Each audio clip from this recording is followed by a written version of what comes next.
মুন্না আপনার সাথে না ভাইয়া? হ্যালো ভাবি ও একটু মুততে গেছে, ওই মুতার থেকে আইলে আমি আপনার কল ব্যাক করতেছি, ওর লগে পরে কথা কয়া দিমুনে। ঠিক আছে ভাইয়া, আসলে তাহলে ফোন দিয়া। তোমার কলেজের বন্ধু তোমারে বাঁচাইতাছে, তুমি নাকি হিসু করতে গেছো। সবসময় তুমি আমার সাথে এগুলাই কইরা আসছো তাই না? নাও তোমার প্রাণের বন্ধু তোমাকে কল দিচ্ছে তোমাকে বাঁচানোর জন্য। ধর রে ভাই, ফোনটা ধর। এখন অবশ্যই বলবে বন্ধু ভাবি তো ফোন দিছিল তোকে খুঁজছে, আমি বলছি তুই আমার সাথে, এগুলাই বলবে না? ফোনটা ধরো। ফোনটা আমি ধরতে বলছি, ফোন ধরে লাউড স্পিকার দাও। কি রে বেটা তুই কই? তুই যে বাইরে আইছস, তুই কি আমার জামাই বাইরে আইছস? ভাবি তো আমার কল দিছে রে ভাই। এই কইতাছে তুই নাকি কইছস তুই নাকি আমার লগে এত তোর লগে কথা কইতে চাইতাছে। আর আমি কি কম? ওরা আমি কইছি যে তুই মুততে গেছস, তুই আমার লগে আসস। আর তুই এক কাজ কর, ওই ভাবিরে কল দে। ভাবিরে কল দিয়ে বলবি তুই আমার লগে আসস, তাইলে তুই বুঝে যাবো। বুঝছ ভাই? তুমি তোমার বন্ধুরে বলো দোস্ত আমি যদি তোর ভাবিরে ফোন দিয়ে বলো দোস্ত আমি যদি তোর ভাবিরে ফোন দিয়া বলি তাহলে তোর ভাবি বুঝা যাবো যে তুই কল দিয়ে আমার সব জানাই দিছস। আমি এখন কি করু এটা কও। বাদ দাও না।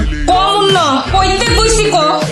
হ্যালো দোস্ত, ভাবিরে আমি ফোন দিয়া কই হয়তো বুঝা যাবো বেটা যে আমি তোর লগে নাই, তুই আমার ফোন দিয়া জানাই দিছস। আরে বেটা প্যারালস কে? প্ল্যান বি মামা। Plan B? এই প্ল্যান বিটা কি আমি জানতে চাইতাছি, কষ্ট না কি লাগা। কি রে মামা তোর স্মৃতি শক্তি এত দুর্বল কে? প্ল্যান বি মামা, প্ল্যান বি। তুই সবসময় কি করস? তুই সবসময় আমার মোবাইলে ভয়েস মেসেজ পাঠাস, ওইটা আমি ভাবিরে পাঠাই দিই। তুই এই কামটাই এখন করবি, তুই আমার ফোনে ভয়েস মেসেজ পাঠা, ওইটা আমি ভাবিরে উনাই দিব, তাইলে তো ভাবি বুঝে যাইবো যে তুই আমার লগে আছিস। তুই তো আমার সাথে পুরোটাই বাটপারি করছস। তোর এই ইনোসেন্ট মার্কা ক্ষমা দেখে আমি তো ভাবছিলাম তুই একটা নিষ্পাপ শিশু, এখন তো তোর আমি দেখতেছি তুই পুরোটা একটা হারামি চিটার বাটপার। বুঝছস? তুই এতদিন আমার লগে রিলেশন করস না, এতদিন কি করছস আমার লগে বাটপারি করে আইছস। তুই পাঠা আরে ভয়েস পাঠা। হ্যালো, ধরো তো খাইয়ে গেছি, বাদ দাও। তুমি তো ধরে একটু বিষয় খাইছো, তুমি যে তলে তলে আরো কত কি কইরা বেড়া সব তো আমার জানা লাগবো না। ভয়েস পাঠাও। হ্যাঁ দোস্ত, ভয়েস দিতাছি। হ্যাঁ পাঠা তাড়াতাড়ি ভয়েস পাঠা। তোরে আমি অন্ধের মতো বিশ্বাস করছিলাম, একদম নিষ্পাপ ভাবছিলাম, তোরে আমি মন থেকে ভালোবাসছিলাম, বিয়ে করতে চাইছিলাম, সংসার করতে চাইছিলাম, কিন্তু তুই তো আমার পুরা এ টু জেড খালি বাটপাড়ি দেখাই গেলি। তোর তো পুরোটা জোরেই বাটপাড়ি। ওই যে দে ভয়েস দে। বাদ দাও না। ভয়েসটা দে। হ্যালো জান, ওই আমি তো তোমার কলটা ধরতে পারিনি, বুঝছো? এই তুই কি পাঠাইতাছস? গলায় জোর কই গেছে তোর? হ্যাঁ হ্যালো জান, আমার ফোন তো সাইলেন্ট ছিল, এই জন্য তোমার কলটা আমি রিসিভ করতে পারি নাই। ওই আমার কাজ শেষ হয়ে গেছে, বুঝছো? আমি রাস্তায় আসতেছি, কথা বোঝা যাইতেছে না, রাখি। এই যে তোর বন্ধু ফোন দিছে প্ল্যান বি শোনানোর জন্য।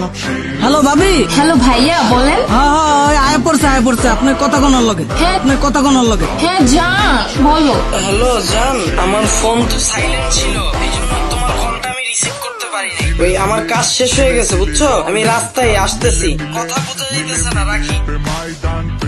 ঠিক আছে ভাবি, সবকিছু ক্লিয়ার, হয়তো আমার লগে আছে। ভাইয়া আজকে বিকেলে আপনি আমার সাথে একটু দেখা করেন, আপনার পার্সোনাল একটা ক্লাস নিব আমি। ভাইয়া আপনার বন্ধু সকাল থেকে আমার সাথে, আপনারা দুইজন মিলে আমার সাথে বাটপারি গুলো করছেন এতদিন, তাই না? আমার নয় ছাড় বুঝাইছেন আপনারা দুইজন। Hello, wrong number. কে? হ্যালো।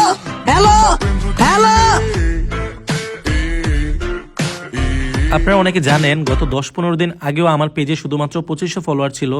সো আমি কিভাবে শুধুমাত্র নাটক আপলোড দিয়ে এই 10-15 দিনে প্রায় 60,000 ফলোয়ার করে ফেললাম, এই বিষয়টাই আমি আপনাদের শেখাবো। আপনি নাটক আপলোড দিয়েও কিভাবে ইনকাম করতে পারবেন এবং খুব কম সময়ে আপনার পেজে ফলোয়ার নিতে পারবেন। আমি আপনাদের ভিডিও কলে আলাদাভাবে শেখাবো আপনি কিভাবে নাটকের ভিডিও এডিট করবেন, আপনি কিভাবে নাটকের কালারটা এডিট করবেন যেন সবার কাছে অনেক আকর্ষণীয় হয় দেখতে, আপনি কিভাবে আপনার ভিডিওতে লোগো অ্যাড করবেন, অথবা আপনি কিভাবে আপনার ভিডিওর মিউজিক এডিট করবেন যেন আপনার ভিডিওতে কপিরাইট না আসে।